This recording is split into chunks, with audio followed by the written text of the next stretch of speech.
Hello, ladies and gentlemen. This is Alejandro Diaz. I'm based out here in Mexico, and I'm with my friend Michael Druck, an excellent writer, composer of poems, and he's with us right now in this beautiful evening of Tuesday. Today is June the 8th of 2021. Hello, Michael. Go ahead. How are you today, sir? Oh, I'm fine. Thank you. Thank you very much. It's a pleasure having you, Michael. We were just discussing off air about the poem that you were reading for me that we're going to obviously post later on our social media slots that we have all over. What's the poem about? I already placed the title and everything, but why don't you explain a little bit? Where would you get inspired? Where did you get inspired? And what's the meaning behind the poem that you just start by the title and what's it about, please? It's called Remains the People. It talks about people who are worthwhile and what they leave to humanity remains with them and which remains with the people that they affected during their lives. And it tries to capture the essence of where we should be looking in our own lives to emulate people of quality, people who we can learn from, learn their wisdom, learn their ways of living. Don't worry about what other people think. Do your own thing. Live your life as you think you should, and take solace in that you are living the life that some great person lived before you. Remains the people. The people remain. Greatness remains. It never leaves. They can tear down statues. They can tear down anything they want. The souls of those great minds of history remain. The purpose of my poem remains the people who talk specifically about the Jewish people, those who are no longer with us. And some of them have left a legacy of loving God. Other religions can also leave a legacy of loving God, and that's the most important thing. When you love God, you love yourself. God wants you to be happy, and God wants you to love other people. That's the remains of the people. Things that they give remains behind and is to be emulated for all eternity. That's something very meaningful.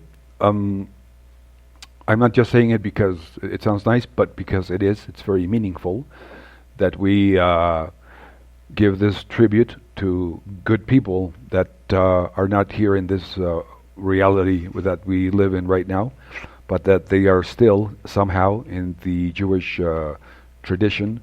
They are still living in the upper realms, and their spirits and souls. That's a little bit more complicated. I don't want to go into that, but their essence is still somehow benefiting our existence here on Earth. Is that right? Mm-hmm. Yes, exactly. Can you please explain? Well, you're Jewish. I'm not Jewish. Can you help us a little bit in understanding that a little bit more? Well, I think you don't have to be Jewish to be important in the wisdom that you teach. All of us are capable of teaching great wisdom. No, I didn't mean it that way. I mean it. I mean like, well, you are more familiar with it, and I'm less familiar. So I would like for you to elaborate more on it. Well, let's take a look at some great men of history. Thomas Jefferson, Benjamin Franklin, Isaac Newton, scientist, Galileo, the scientist, lived his life the way he is another example. He lived his life the way he wanted in spite of the difficulties that he overcame. And he, in effect, overcame. He left his legacy behind, but he left his legacy very much in the consciousness of man who lives today, who do their own thing, think, contribute, and are wise in their thinking and the things that they teach others. Somehow they become teachers of generations, and whatever they taught during their lifetime, it is still impacting our lives today. Even though they're not here, their teachings and the way that they conducted themselves were so powerful that until today we still speak of them. And about your poem, I liked it very much. People do not know what poem it is right now because we didn't aired the poem itself. But I loved it, and I would like to ask you, for example, from that people, from those wonderful men, Jewish sages that taught us the fear and the love of God and the love of Hashem, how we say it, speaking in the Jewish tradition. Who do you have in mind? Which maybe one or two great sages of the past do you remember the most? I remember Maimonides, the physician, philosopher, great teacher. Mm-hmm. I remember the Rogochover who was, they say, I never met him, this was in the 1930s, had the mind more valuable than 10 Einsteins.